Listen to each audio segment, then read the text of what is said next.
कौन होता है मेरी बेटी को रोटी देने वाला? ये वाक्य जैसे ही मोहल्ले के बीचों बीच गूंजा, पूरा माहौल ठहर सा गया। दोपहर की तपती धूप में सन्नाटा पसर गया। भीड़ जमा हो गई। वहां एक आदमी खड़ा था। फटे कपड़े, धूप में जली हुई त्वचा, मगर आंखों में सच्चाई की चमक। उसकी हथेली में आधी सूखी रोटी थी, जो उसने एक 7-8 साल की बच्ची को दी थी, जो उस वक्त भूख से बेहाल कांप रही थी। उस बच्ची को कुछ देर पहले सड़क किनारे पड़ा देखा था उसने। पैरों में चप्पल नहीं, होंठ सूखे और आंखें डरी हुई। भूख बोलती है, और उस वक्त वो बच्ची कुछ नहीं मांग रही थी, सिर्फ देख रही थी। उस आदमी ने बस जेब से वो आधी रोटी निकाली और उसके सामने रख दी, बिना कुछ बोले। पर जिसे वो इंसानियत समझ रहा था, समाज ने उसे गुनाह बना दिया। भीड़ में से एक हट्टा-कट्टा आदमी गरजा, जानता है ये ठाकुर साहब की बेटी है? और तू कौन है? नीची जात का। रोटी देने चला है? लड़की की मां दौड़ते हुए आई और उसे खींचकर अलग ले गई। उस आदमी को धक्का दिया गया। किसी ने थप्पड़ मारा, किसी ने थूका, किसी ने सिर्फ घूरा। लेकिन किसी ने यह नहीं पूछा कि बच्ची भूखी क्यों थी। वो आदमी रामदीन था। कभी गांव के सरकारी स्कूल में शिक्षक था। पढ़ा लिखा, शांत और बेहद खुददार। लेकिन कुछ साल पहले एक झूठे आरोप में उसे नौकरी से निकाल दिया गया था। कारण? उसकी जाति। फिर धीरे धीरे उसे गांव की हर जगह से दूर किया गया।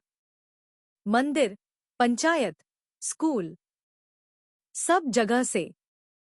वो अब गांव के बाहर एक टूटी फूटी झोपड़ी में रहता था। बच्चों को मुफ्त पढ़ाता और दिन में किसी के खेत में मजदूरी करता।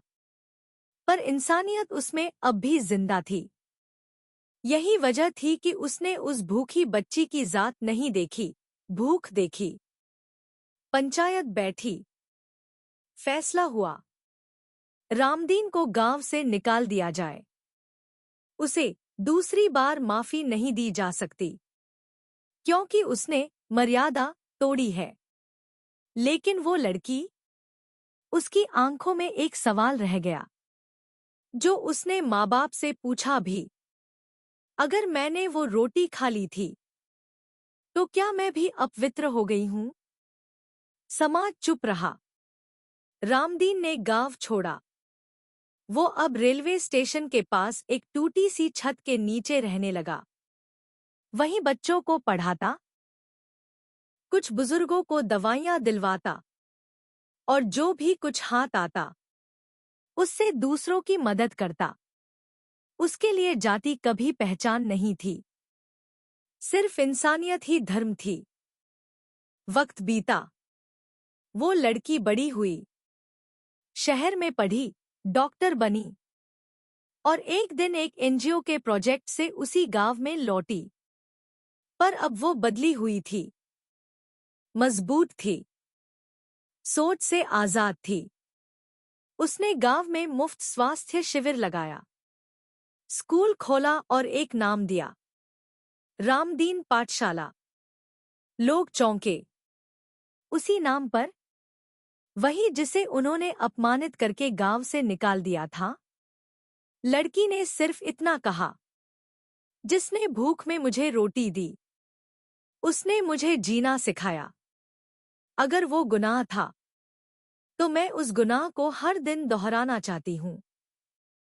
वो स्टेशन के पास गई, जहां रामदीन कभी रहता था। अब वहां एक छोटा पत्थर था, जिस पर सिर्फ यही लिखा था, यहाँ एक आदमी रहता था, जिसने कभी जात नहीं देखी, सिर्फ इंसानियत जानी। निष्कर्ष, भूख की कोई जात नहीं होती, और मदद का कोई धर्म नहीं होता। पर समाज अब भी नाम पूछकर रोटी देता है और हाथ पकड़कर पहचान छीन लेता है। ये कहानी सिर्फ रामदीन की नहीं, हर उस इंसान की है जो बिना भेदभाव के जीता है, पर समाज उसे जीने नहीं देता।